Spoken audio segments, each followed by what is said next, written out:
पंचायत आम चुनाव 2021 का इंतज़ार था और उसकी चुनाव आप सबों को पता है कि जून में की जानी थी, लेकिन कोरोना एक ऐसी विपत्ति सबों के लिए आई है जिसमें पूरा जन सामान्य वह डिस्टर्ब हुआ है। हम सभी इसके डिस्टर्ब हुए हैं। और फिर कोरोना के बाद फिर मानसून अभी आ रहा है। मानसून आप देख रहे हैं कि मानसून है, तो निर्वाचन जैसे ही मानसून समाप्त होने का जो अर्लीस्ट हम लोग की संभावना है, वहाँ से हम लोग निर्वाचन प्रारंभ कर रहे हैं। आप लोगों को हम लोगों ने कन्वीनियंस के लिए बुकलेट उपलब्ध कराई है। आप लोगों के पास होगी बुकलेट, डिस्ट्रीब्यूट कर दिया क्या? ओके, तो बुकलेट आप लोगों के पास होगी। उससे किस पॉइंट पे वार्ता कर रहे हैं वो आसान हो जाता है। तो हम लोगों के द्वारा कुल देखा जाए तो कुल 11 चरण, लेकिन प्रत्येक जिला में अधिकतम 10 चरण में कर रहे हैं चुनाव। एक चरण अतिरिक्त जा रहा है आयोग के लिए, इसलिए कि जो फ्लड अफेक्टेड डिस्ट्रिक्ट्स हैं उसका हम लोग एक चरण बाद में चुनाव कर रहे हैं। तो चुनाव का प्रथम चरण 24/9/2021 को मतदान की तिथि होगी। उसके आपके फोल्डर में दिए गए हैं नोटिफिकेशन के कॉपी और डिटेल्स में दिए गए हैं।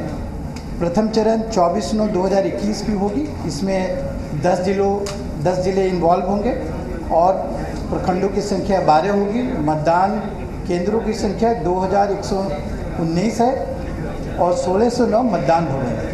जैसा कि आप सबों को पता है कि हम लोग चुनाव को विभिन्न चरणों में कर रहे हैं,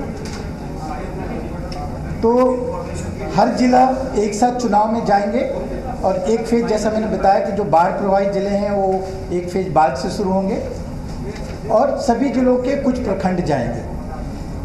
और उसकी हम लोगों ने डिटेल जैसे बताया कि प्रथम चरण का बताया, द्वितीय चरण फिर चुनाव, उसका मतदान की तिथि 29/9 होगी, जिसमें 34 जिले इन्वॉल्व होंगे और प्रखंडों की संख्या 48 होगी और करीब 9,686 केंद्रों की संख्या होगी। मतदान भवन 6,543 ये होंगे। उसी तरह से तृतीय चरण 8 अक्टूबर को होगी, जिसमें 35 जिले इन्वॉल्व होंगे और प्रखंडों की संख्या 50 होगी और मतदान केंद्र करीब 10,634 और साथ में मतदान भवन होंगे उनके 6,942। फिर फोर्थ फेज की जो चुनाव होगी वो 20/10 को होगी और उसमें 36 जिले इन्वॉल्व होंगे। प्रखंडों की संख्या 53 होंगे, 11,318 होंगे मतदान केंद्र और मतदान भवनों की संख्या 7,729। पंचम चरण के चुनाव 24/10 को होंगे और इसमें जिले 38 डिस्ट्रिक्ट्स इन्वॉल्व होंगे। प्रखंडों की संख्या 58 होगी, मतदान केंद्रों की संख्या 12,056 और भवनों की संख्या 7,810। 6 फेज की जो चुनाव होंगे 3 नवंबर को होंगे। इसी तरह से डिटेल हमने दिया हुआ है। तो इसी तरह से सप्तम चरण 15/11 को है, अष्टम चरण 24/11 को है, नवम चरण 29/11 को है, 10वां चरण 8/12 को है और जो 11th जो लास्ट फेज है वो 12 दिसंबर को है। और जैसा मैंने बताया कि जिलों की संख्या, प्रखंडों की संख्या आपको हम लोगों ने डिटेल में दी हुई है। और तो कुल मतदान केंद्रों की संख्या 1,13,891 हुए और भवनों की संख्या 73,736 हुए।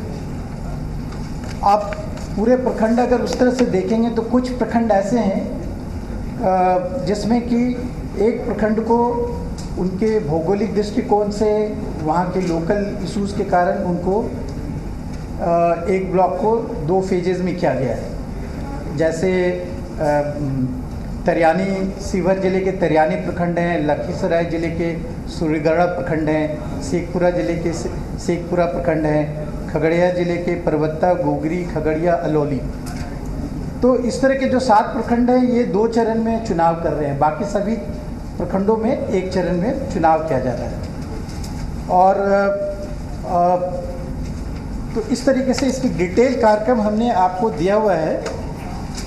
जहाँ तक जो चुनाव जो कराए जाएंगे तो आप सबों को पता है कि प्रखंड हमारे 534 हैं, उसमें से अभी रिसेंटली बेतिया के जितने पंचायत हैं वो अर्बन डेवलपमेंट में चले गए हैं। ग्राम पंचायत 8072 ये हैं, और जो पॉपुलेशन है 9.28 करोड़ हमारी जो रूरल पॉपुलेशन है, उसमें से 6.38 करोड़ हमारे वोटर्स हैं, इलेक्टर्स हैं। तो ग्रामीण मतदाताओं की संख्या है, इसमें से पुरुष मतदाता 3.35 करोड़, महिला मतदाता 3.03 करोड़ और अन्य मतदाता 2471। और जैसे कि मतदान केंद्र हमने बताया कुल 1,13,891 मतदान केंद्र। तो एक जस्ट स्नैपशॉट में बता रहा हूँ कि इतने ये हमारा डायमेंशन है। और मुखिया के जैसे आपको पता है कि प्रत्येक पंचायत में एक मुखिया होते हैं, तो 8,072 मुखिया के पदों के लिए चुनाव होंगे। ग्राम पंचायत सदस्य 1,13,307 ग्राम पंचायत सदस्यों के लिए सदस्य होंगे। पंचायत समिति सदस्य 11,104, जिला परिषद सदस्य 1,160, ग्राम कचहरी सरपंच 8,072 और ग्राम कचहरी पंच 1,13,307। कुल 2,55,022 पदों के लिए निर्वाचन किया जाएगा। और पूर्व में जैसे बताया गया कि बाढ़ के करीब 28 ज़िले हमारे हैं। इन 28 ज़िलों को फर्स्ट फेज़ जो हम लोग 24 से शुरू कर रहे हैं, उस समय से नहीं करके सेकंड फेज़ से इन 28 ज़िलों में चुनाव किया जाएगा। कहने का तात्पर्य है कि पहले फेज़ में जो शुरुआत होगी 24 को, तो 10 ज़िले में चुनाव कराए जाएंगे। उसके बाद 29 सितंबर को जो आपके बाकी जो बाढ़ग्रस्त ज़िले हैं उनको लिया जाएगा। ऐसे आशंका ये है कि हम लोगों की जो ओवरऑल देखें तो 15 सितंबर के बाद बाढ़ का समस्या लगभग समाप्त हो जाता है। इसीलिए उसके बाद ही हम लोगों ने चुनाव कराने का निर्णय लिया, जिससे कि मतदाताओं को कहीं भी कम्युनिकेशन ब्लॉक ना हो, कहीं भी किसी तरह की समस्या ना हो। बूथ आप सभी जानते हैं कि सारे ग्रामीण क्षेत्रों में, सुदूर क्षेत्रों में है, वहाँ के आवागमन की, पोलिंग पार्टीज़ की भी समस्या ना हो, ठहरने की समस्या ना हो, इत्यादि सारे चीज़ों को जो लॉजिस्टिक इतनी बड़ी की जाती है चुनाव के दौरान, जिससे आप लोग सभी अवगत हैं, उन सारे समस्याओं को देखते हुए जैसे ही मानसून समाप्त होता है, जो कि हम लोग आंकड़े से देखते हैं कि 15 सितंबर के बाद ये सारा समाप्त होने के करीब रहता है, इसलिए हम लोगों ने उसी के आधार पे चुनाव करा रहे हैं। और फर्स्ट फेज़ बाकी भी जितने ज़िले 38 ज़िले भी कर रहे हैं, तो उनके ऐसा नहीं है कि कुछ ज़िलों में हो सकता है कि सारे पूरा ज़िला ही बाढ़ग्रस्त हो, लेकिन अधिकतर जो बाढ़ वाले ज़िले हैं उसमें ऐसा है कि उनके कुछ प्रखंड जो हैं वो फ्लड से अफेक्टेड रहते हैं। इस कारण से जो हम लोग जो 10 चरण एक ज़िला में कर रहे हैं, तो उन लोगों ने जो अपने कार्यक्रम बनाए हैं तो वो इस तरह से बनाए हैं कि उनके ज़िलों के जो बाढ़ग्रस्त इलाके नहीं हैं उनको प्राथमिकता से पहले चरण में लिया गया है। कहने का मतलब है कि अगर एक ज़िले में 10 चरण में चुनाव हो रहे हैं, तो पहले, दूसरे, तीसरे, चौथे, 5वें चरण तक ये सारे वैसे प्रखंड हैं जहाँ पे कि जहाँ पे कि बाढ़ की आशंका बिल्कुल नहीं है। तो अगर उस तरह से देखें तो पंचम चरण हमारा 24-10 अक्टूबर एंड में पहुँच जाता है। तो बाढ़ग्रस्त जो मुख्य रूप से बाढ़ग्रस्त प्रखंड हैं, उनमें षष्ठम चरण के बाद मतलब ऑलमोस्ट नवंबर में जा कर के ही निर्वाचन होगा, जिससे कि बाढ़ की आशंका बिल्कुल नहीं रहेगी, उसका कोई हम लोगों के चुनाव पे कोई प्रभाव नहीं पड़ेगा। तो आप लोगों को हम लोगों ने डिटेल्स में शेयर किए हैं कि जब चुनाव होते हैं तो जैसे अगर 24 तारीख को जो आपके मतदान की तिथि है, तो उसके आप सबों को पता है कि प्रारूप प्रकाशन किया जाता है जिला निर्वाचन पदाधिकारी के द्वारा। आफ्टर जो आज हम लोग नोटिफिकेशन कर रहे हैं, इसके बाद जिला निर्वाचन पदाधिकारी जो जिला पदाधिकारी होते हैं उनके द्वारा एक प्रपत्र 5 में सूचना दी जाती है। उसके बाद नॉमिनेशन का काम शुरू होता है। तो पहले जो फेज का है वो 1 सितंबर से सूचना प्रकाशित की जाएगी प्रपत्र 5 में, और नॉमिनेशन जो है वो उसके नेक्स्ट डे 2 सितंबर से वो नॉमिनेशन प्रारंभ हो जाएगी। और नॉमिनेशन जैसा कि आप बताएं वो 1 सप्ताह के करीब रहता है, और उसके बाद उसकी अंतिम तिथि 8-9 को होगी नॉमिनेशन की। फिर उसके बाद समीक्षा की जाती है, जिसकी अधिकतम मैक्सिमम 3 डेज़ का रहता है समीक्षा की तिथि। 11-9 को फाइनल हो जाएगी समीक्षा। और अंतिम जो 2 दिन के लिए जो अगर कोई विड्रॉ करना चाहते हैं, अभ्यर्थी अगर वापसी लेना चाहते हैं, तो वो 13 तारीख को उसकी तिथि है, और उसी दिन प्रतीक की आवंटन की जाएगी। और फिर उसके बाद 24 तारीख को उनको इस बीच में कैंपेन का पीरियड मिला, और उसके बाद 24 तारीख को चुनाव होंगे। तो ये प्रथम फेज़ की मैंने आपको बताया, और डिटेल्स आपको मैंने दिया हुआ है कौन कौन ज़िले जा रहे हैं। जैसे पहले फेज़ में कैमूर, रोहतास, नालंदा, गया, गया, Nawada, not Nalanda, Gaya, Nawada, Aurangabad, Jehanabad, Arwal, Saran, not Saran. Okay, so these are the districts जो कि आपके फर्स्ट फेज में जाएंगे। जो 10 ज़िले जहाँ पे कि जो बिल्कुल ही आप देखे होंगे, तो सारे मोस्टली साउथ बिहार के डिस्ट्रिक्ट्स हैं, जहाँ पे कि बाढ़ का कोई भी प्रकोप बाढ़ का नहीं। तो ये कार्यक्रम हम डिटेल में आपको दे रहे हैं। जैसा कि आप जानते हैं कि चरणवार इसी तरह से सभी फेज के डिटेल्स बनाए गए हैं कि उनको कब पंचायत चुनाव बहुत ही चैलेंजिंग है, सबको जानते हैं, बहुत इंटेंस चुनाव होता है पंचायत का, आप सभी है। तो इसीलिए हम लोग चाहेंगे कि आप लोग ज़्यादा से ज़्यादा लोगों तक पहुंचाएं, जिससे कि हर तरह की भ्रांति अगर कोई है तो वो समाप्त हो जाए, ज़्यादा लोग पार्टिसिपेट करें। तो ये फेज वाइज है। इसकी डिटेल जैसे मैंने बताया कि ये ऑलरेडी आपके पास अवेलेबल है। अधिसूचना जो हम लोगों की जारी की गई है उसकी भी प्रति आपके फोल्डर में है, और उसमें जिला वाइज, डिटेल वाइज, सारे प्रखंड वाइज उसके आपके हैं, आप वो देख सकते हैं। बट पॉइंट वेल टेकन, मैं कट शॉर्ट करना चाहूँगा जो चीज़ें हैं। फिर इसमें पदों की स्थिति में क्या रिजर्वेशन की स्टेटस है वो भी हम लोगों ने आपको दिया हुआ है। आप सभी जानते हैं कि यहाँ पे रिजर्वेशन है, जो महिलाओं के लिए आरक्षण है, वर्टिकली हॉरिजॉन्टली अनुसूचित जाति जनजाति के लिए आरक्षण है, और पिछड़ा वर्ग के लिए आरक्षण है। तो उसकी डिटेल हमने हर लेवल पे जो है उसकी हम लोगों ने आपको दी है। तो जैसा कि मैं बता रहा था कि पंचायत चुनाव जो ग्रासरूट डेमोक्रेसी होती है वो सबसे ज़्यादा इंटेंसिव होती है, सबसे ज़्यादा लोगों की भागीदारी वहाँ पे होती है। इसकी हम लोगों ने तैयारी, तो हमारा जो उद्देश्य है उसकी पूर्ति के लिए हम लोगों ने अब तक तैयारी करते रहे हैं काफ़ी सघन से। आप लोग भी उसको कवर करते रहे हैं, लोगों तक जानकारी पहुंचाते रहे हैं। तो सबसे पहले इलेक्टोरल रोल का हम लोगों ने गठन किया। इलेक्टोरल रोल के एक उसके ड्राफ्ट पब्लिकेशन किए गए। उसके बाद उसकी आपत्ति आकर के फाइनल पब्लिकेशन की गई। तो उसके बाद इस बार देन आफ्टर दैट फिर सब्सिक्वेंटली जो आपके क्लेम्स एंड ऑब्जेक्शन आए उसकी सारी कार्रवाई की गई। फिर एक रिवीजन हुआ था बीच में, जो प्राइमरी जो हमारा जहाँ से मदर रोल कह सकते हैं, या जहाँ से हम असेंबली के जो रोल होते हैं उसको आधार बना के बनाते हैं। तो असेंबली में आपको पता है एक समरी रिवीजन हुआ था 15 तारीख के करीब। तो उसके बाद उसे भी हम लोगों ने सप्लीमेंट्री रोल में डाला।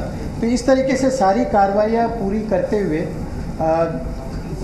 इसकी तैयारी की गई है, इलेक्टोरल रोल की तैयारी की गई।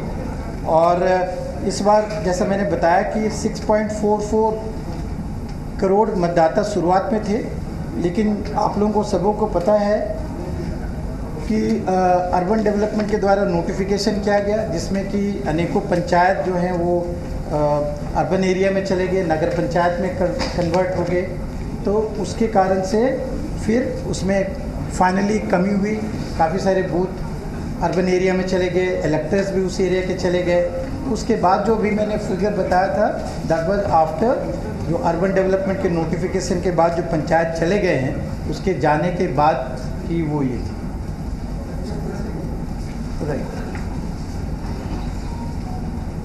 तो जैसा कि आपको पता है कि नगर विकास विभाग के नोटिफिकेशन के क्रम में 109 नए नगर पंचायतों का गठन हुआ, 8 नए नगर परिषद का गठन हुआ, 32 नगर पंचायतों का नगर परिषद में उत्क्रमण हुआ, 5 नगर परिषद का नगर निगम में उत्क्रमण हुआ और 12 नगर निकायों का क्षेत्र विस्तार हुआ। तो इसके कारण से करीब हमारे जो हैं 315 पंचायत अफेक्टेड हुए, उसमें से 262 पंचायत पूर्ण रूप से और 53 पंचायत वैसे रहे जहाँ पे कि 3000 से कम जनसंख्या होने के बाद कारण उनको दूसरे पंचायतों में मिलाया गया। तो इस तरह से इतने ग्राम पंचायत जो हैं 315 ग्राम पंचायतों का अस्तित्व समाप्त हो गया और 186 ग्राम पंचायत आंशिक रूप से प्रभावित हुए। तो ये पुनर्गठन करने के बाद जो इलेक्ट्रल रोल का हम लोगों ने जो स्टैट्यूटरी प्रोविज़न के अनुसार सारे कार्य किए थे, उसके बाद हमें फिर अभी रीऑर्गेनाइजेशन करने की आवश्यकता पड़ी। तो ये काम अब हम लोग समाप्त कर दिए हैं और जिसके आधार पे अब करीब 6.38 करोड़ हमारे कुल मतदाता हैं। मतगणना केंद्र की स्थापना की भी हम लोगों ने जब शुरुआत में की थी, जो ड्राफ्ट पब्लिकेशन करके आपत्ति प्राप्त करके, तो उस समय हमारे पास करीब 1,18,625 मतदान केंद्र की स्थापना की गई थी। लेकिन सब्सिक्वेंटली जो मैंने बताया अर्बन डेवलपमेंट के नोटिफिकेशन के क्रम में जो काफ़ी सारे एरियाज़ चले गए अर्बन एरियाज़ में, तो उसके कारण अब 1,13,891 मतदान केंद्र हमारे पास बचे। तो ये एक ओवरऑल डायमेंशन था। और फिर अगर आप देखेंगे तो इस चुनाव के जो काफ़ी कुछ इनिशिएटिव लिए गए हैं वो मैं आपको बताना चाहूँगा। ये इसलिए कि आप लोगों को जानकारी देना चाहता हूँ। आज हम लोग इसलिए इकट्ठा हुए हैं कि हम लोग आपको जानकारी दें कि बिहाइंड द सीन किस तरह से पूरी टीम जो है, आयोग की पूरी टीम किस तरह से काम कर रही है और लोगों तक ये बातें आप ले जाना। इस चुनाव के जो मुख्य आपके हैं बिंदु हैं, एक तो हम लोगों ने आपको सबों को पता है कि ईवीएम का हम लोगों ने इस बार इंट्रोड्यूस किया है, जो कि काफ़ी हिस्टोरिक है।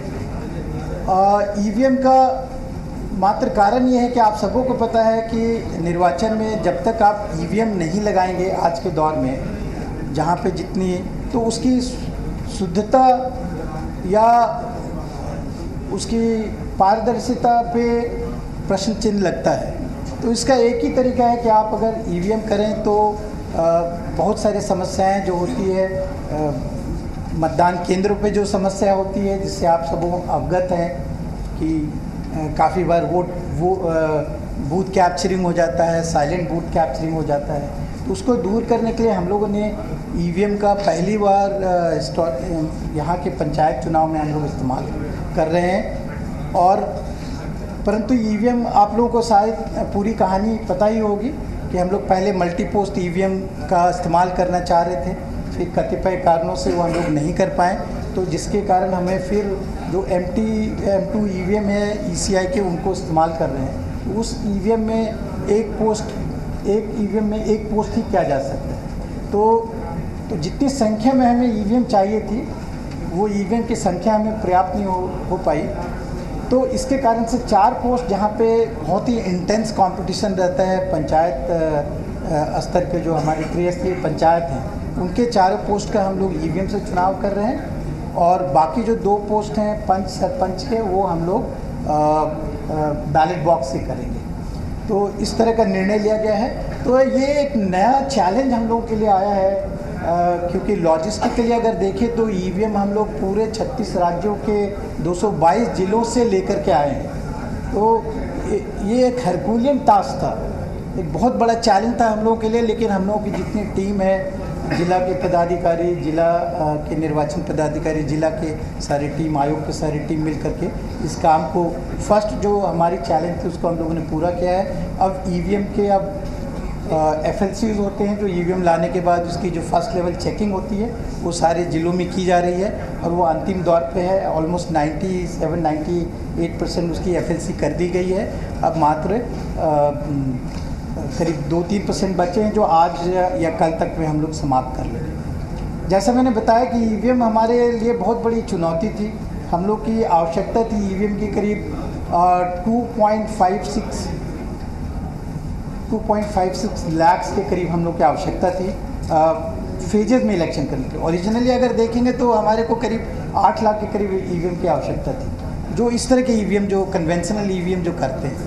तो फिर ईसीआई के द्वारा हमारे 4.6 लाख देने का निर्णय लिया गया, बट अल्टीमेटली हमको सारे पदों को अगर 6 पद को करते तो मिनिमम फेजेस में करने के लिए हमें 2.56 लाख देने थे। हमें करीब और हमें जो मिला वो करीब 2.21 लाख मिला। उसमें से भी चूँकि पेयर्ड आपके बेल कंपनी है और ईसीआई कंपनी है, एक दूसरे को मैच नहीं करते हैं, तो पेयरिंग होना आवश्यक होता है। तो हमें पेयर्ड ईवीएम जो है बेल या ईसीआई के जो बीयूसीयू की जो पेयर्ड होती है वो करीब 1.87 लाख मिली। तो 4 पदों को करने के लिए हमें करीब 1.74 लाख की आवश्यकता है बीयू की और 1.63 लाख सीयू की आवश्यकता है। इसीलिए हम लोगों ने निर्णय लिया, क्योंकि आपको ये भी ज़रूरी था कि आप 5% ट्रेनिंग के लिए रिज़र्व रखें, 15% एक्स्ट्रा रिज़र्व रखें। एफएलसी के दौरान जो कमियां हो सकती है उसके कारण आपको 15% रिज़र्व रखना था। तो इन सारों को करते हुए हम लोगों ने अल्टीमेटली 4 पदों पे इसीलिए करने का निर्णय लिया गया, जहाँ पे कि सबसे ज़्यादा इंटेंस कंपटीशन है जो प्रभावित करता है। और बाकी में जो है जैसा कि बताया पंच सरपंच के लिए मत पेटिकाओं के द्वारा किया जाएगा, और मत पेटिका हमारे पास उपलब्ध सफिशेंट हैं। करीब हमारे पास करीब 2 लाख मत पेटिकाएँ उपलब्ध हैं, जबकि हर फेज में लगभग 24,000 से 25,000 मत पेटिका का उपयोग किया जाएगा। तो वो फेज वाइज चलेंगे और पूरे चुनाव में लगभग हर फेज में करीब 1,90,000 से 1 लाख कर्मी लगेंगे और करीब उतने ही बल लगेंगे, 1 लाख के करीब बल की आवश्यकता होगी। और तो इस तरीके से सारा ये हो गया। एंड देन हम लोगों ने चुनाव की जानकारी देने के लिए नामांकन का, जैसे हमने बताया कि आज से मॉडल कोड ऑफ कंडक्ट तो लागू हो गया है, और मॉडल कोड ऑफ कंडक्ट की अगर देखेंगे तो हम लोगों ने उसकी जो गाइडलाइंस हैं, आप हमारे जो साइट पे जाएंगे, वेबसाइट पे जाएंगे, तो सारे पुस्तिका जितने भी गाइडलाइंस हैं वो वहाँ पे अपलोड किए गए हैं, जिससे कि सबों को हाँ no you will see the there is a new website, we will show you the website, please wait. We have now developed the new website which we will demonstrate you today, we will show you today, and that is the website which is going to be now. You are right, we were in the process of rebuilding the whole thing, you see, try to understand that. आपने अगर चुनाव का अगर आप ये देखना चाहेंगे, आप पेशेंस करेंगे तो हम आप लोगों को बताएंगे कितनी सारी मेहनतें की गई और क्या क्या परिवर्तन लाया गया है, जिससे कि जो चुनाव के जो उद्देश्य हैं मामले में कि स्वतंत्र चुनाव हो, निष्पक्ष चुनाव हो, पारदर्शी चुनाव हो, उत्तरदायित्वपूर्ण चुनाव हो और लोगों की सहभागिता से चुनाव हो, उसका हम लोगों ने पूरा प्रयास किया है। You got to appreciate that, you say. ये मैं जनरल बता रहा था। आदर्श आचार संहिता के या जितने भी बुकलेट्स हम लोग चुनाव के लिए इस बार के लिए जैसा कि बताया कि पारदर्शिता के लिए डिजिटाइजेशन का होना बहुत आवश्यक है। हम लोगों ने पूरे चुनाव की प्रक्रिया A to Z right up to result सारे चीज़ें हम लोगों ने IT बेस्ड किया है, ऑनलाइन मॉनिटरिंग है, डिजिटाइज किया गया है हर पहलू। तो वो मैं एक डेमो देना चाहता हूँ, एटलीस्ट बताना चाहता हूँ। डेमो देने में तो काफ़ी समय लगेगा, बट ब्रीफली मैं अपने IT टीम को बताना चाहूँगा, रिक्वेस्ट करूँगा कि वो विकास थोड़ा डेमो दे सकते हैं क्या आप, जस्ट फॉर योर इन्फॉर्मेशन से। डिटेल्स में ये तो अब शुरुआत हो रही है, हम चाहेंगे कि एथिकली विजिबिलिटी हो। सॉरी माइक, ओके, वो सॉरी, ओके। सो अब हम लोग मिलते रहेंगे और then we will brief you phase wise manner. But अभी आज आपको जैसे इलेक्शन होगा उसके एक दिन के बाद काउंटिंग होगा। So the counting will be 1 day after, जिस दिन पोल हुआ उसका नेक्स्ट डे छोड़ करके नेक्स्ट डे में मतलब काउंटिंग होगी। हर फेज में ऐसा होगा, साथ साथ काउंटिंग चलेगा। जो पहले के जो होती थी कि एंड ऑफ द इलेक्शन होता था वो नहीं होकर के हर फेज का साथ साथ काउंटिंग भी होगा। सर एक सवाल है कि एक मिनट में इसमें इन्होंने शायद बहुत अच्छे से नहीं बता पाया। कहने का मतलब है कि हम लोगों ने ईवीएम मैनेजमेंट तो आपने देखा कि हम लोग एक एक ईवीएम को किस तरीके से ट्रैक कर सकते हैं उसकी, क्योंकि ज़रूरी है कि वो कहाँ पे है, ईवीएम कहाँ पे स्टोर्ड है, किस ज़िले में गया। तो इसकी ट्रैकिंग के लिए, शिकायत के लिए हम लोगों के है ऑनलाइन आप दे सकते हैं। क्लेम एंड ऑब्जेक्शन आपने देखा, उससे क्या आसानी क्या हो रहा है कि हम लोग ट्रैक कर सकते हैं, यहाँ से मॉनिटर कर सकते हैं कि किस ब्लॉक में क्या पेंडिंग है, क्लेम एंड ऑब्जेक्शन उसने डिस्पोज ऑफ किया कि नहीं, किस जिले में अभी तक पेंडिंग है, तो सारा हम मॉनिटरिंग कर सकते हैं। तो वो पारदर्शी हो जाता है। ईवीएम के जैसे है, कहाँ पे क्या काम हुआ, किसके स्टॉक में कितना है, सारा हमें पता चल रहा है। किस ब्लॉक में वो ईवीएम है तो सारी ट्रैक हो जाती है। तो ये एक तो दो होती है कि एक तो पारदर्शी बनाता है, दूसरे अकाउंटेबिलिटी फिक्स करता है। मतलब अगर किसी ने काम नहीं किया तो वो पता चलता है कि किसके स्तर पे वो लंबित है और कितने दिनों से लंबित है। तो अकाउंटेबिलिटी फिक्स करना आसानी हो जाता है।